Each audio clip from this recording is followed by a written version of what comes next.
कभी सोचा है क्या हो अगर न्याय पाने के लिए अदालत की नहीं बल्कि सिर्फ आस्था की जरूरत पड़े। आज हम एक ऐसी ही अनोखी न्याय प्रणाली के बारे में जानेंगे जो किसी कानून की किताब पर नहीं बल्कि एक गहरे विश्वास पर टिकी है। जरा सोचिए, एक ऐसी अदालत जहां जज की कुर्सी तो है पर उस पर कोई बैठता नहीं, जहां अर्जियां कागज पर लिखी जाती हैं और फैसले का सबूत वो है घंटियों की गूंज। ये कोई कल्पना नहीं बल्कि हकीकत है। ये अद्भुत जगह है उत्तराखंड की खूबसूरत वादियों के बीच अल्मोड़ा में। नाम है चितई गोलू देवता मंदिर, और हाँ, लोग इसे न्याय की अदालत के नाम से ही जानते हैं। तो आखिर इस अदालत की कार्यवाही चलती कैसे है? चलिए सबसे पहले ये समझते हैं कि वो कौन से रिवाज हैं जो इस मंदिर को इतना इतना खास बनाते हैं। देखिए, यहाँ न्याय की प्रक्रिया ना बड़ी सीधी सादी है। लोग अपनी परेशानियां एक कागज पर लिखते हैं, एक अर्जी की तरह, और उसे मंदिर में टांग देते हैं। और जब उनकी मुराद पूरी हो जाती है तो शुक्रिया अदा करने के लिए पीतल की एक घंटी चढ़ाते हैं।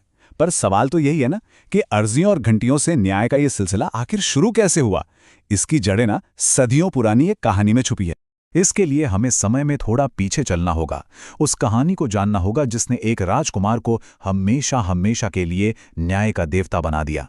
तो कहानी शुरू होती है कुमाऊं के राजा झल राय से। देखिए, उनके पास सब कुछ था, धन दौलत शोहरत, लेकिन साथ साथ रानियां होने के बाद भी राज्य को एक वारिस का इंतजार था। एक बहुत बड़ी कमी थी।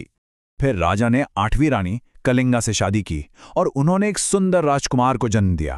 पर ईर्ष्या ने एक भयानक साजिश को जन्म दिया। बाकी 7 रानियों ने मिलकर उस नन्हे राजकुमार को एक भारी पत्थर से बदल दिया और उस मासूम को एक टोकरी में रखकर नदी में बहा दिया। राजा से जाके क्या कहा कि रानी ने तो एक पत्थर को जन्म दिया है। लेकिन कहते हैं ना, जिसका कोई नहीं होता उसका भगवान होता है। वो टोकरी एक गरीब मछुआरे को मिली। उसने उस दिव्य बच्चे को अपनाया और उसका नाम रखा गोलू। गोलू बचपन से ही बहुत तेज थे, असाधारण रूप से बुद्धिमान। और जैसे जैसे वो बड़े हुए, उन्होंने दशकों पुराने इस धोखे की परतें खोलने के लिए एक बहुत ही चतुर योजना बनाई। और जानते हैं उनका सबसे बड़ा हथियार क्या बना? एक लकड़ी का घोड़ा। एक दिन गोलू अपना वही लकड़ी का घोड़ा लेकर सीधे उसी नदी घाट पर जा पहुंचे जहां वो 7 रानियां पानी भरने आया करती थीं। वहां जाकर वो क्या करने लगे? अपने घोड़े को पानी पिलाने का नाटक करने लगे। उन्हें ऐसा करते देख रानियां जाहिर है मजाक उड़ाने लगी। कहने लगी, अरे मूर्ख लड़के, क्या लकड़ी का घोड़ा भी कभी पानी पीता है? बस इसी पल का तो गोलू को इंतजार था। उन्होंने पूरे आत्मविश्वास से वो जवाब दिया जिसने सबको हिलाकर रख दिया। उन्होंने कहा, अगर एक रानी पत्थर को जन्म दे सकती है तो लकड़ी का घोड़ा पानी क्यों नहीं पी सकता? ये सिर्फ एक सवाल नहीं था, ये एक ऐलान था। और इसके बाद जो हुआ वो बहुत तेजी से हुआ। ये बात आग की तरह पूरे राज्य में फैल गई। राजा तक पहुंची तो उन्हें अपनी गलती का एहसास हुआ। फौरन रानी कलिंगा को आजाद किया गया। 7 दोषी रानियों को सजा मिली और गोलू को उन्हें उनका राजकुमार का हक वापस मिल गया। लेकिन कहानी यहां खत्म नहीं होती। असल में यहीं से गोलू के न्याय के देवता बनने का सफर शुरू होता है। राजा बनने के बाद गोलू ने तय किया कि जो अन्याय उनके साथ हुआ वो किसी और के साथ कभी ना हो। वो दरबार में बैठकर लोगों का इंतजार नहीं करते थे, नहीं, बल्कि खुद अपने घोड़े पर सवार होकर गांव-गांव जाते थे, लोगों की तकलीफें सुनते थे और तुरंत वहीं पर न्याय करते थे। और इसी वजह से जो काम वो एक राजा के तौर पर करते थे, वही आज एक देवता के रूप में कर रहे हैं, ऐसा माना जाता है। तब वो खुद लोगों के पास जाते थे। आज लोग अपनी लिखी हुई अर्जियां लेकर उनके पास आते हैं।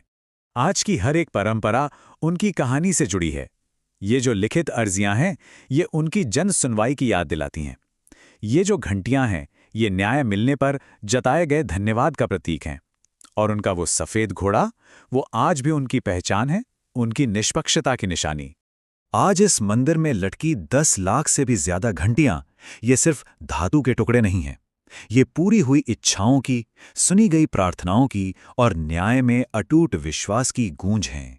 ये कहानी हमें एक बहुत गहरे सवाल के साथ छोड़ जाती है कि न्याय में विश्वास इतना मजबूत होने का आखिर मतलब क्या है कि उसकी गूंज लाखों घंटियों की आवाज में सुनाई दे। शायद इसका जवाब उन लाखों घंटियों की कभी न खत्म होने वाली गूंज में ही छिपा है, जो आज भी चितई मंदिर में सुनाई देती है।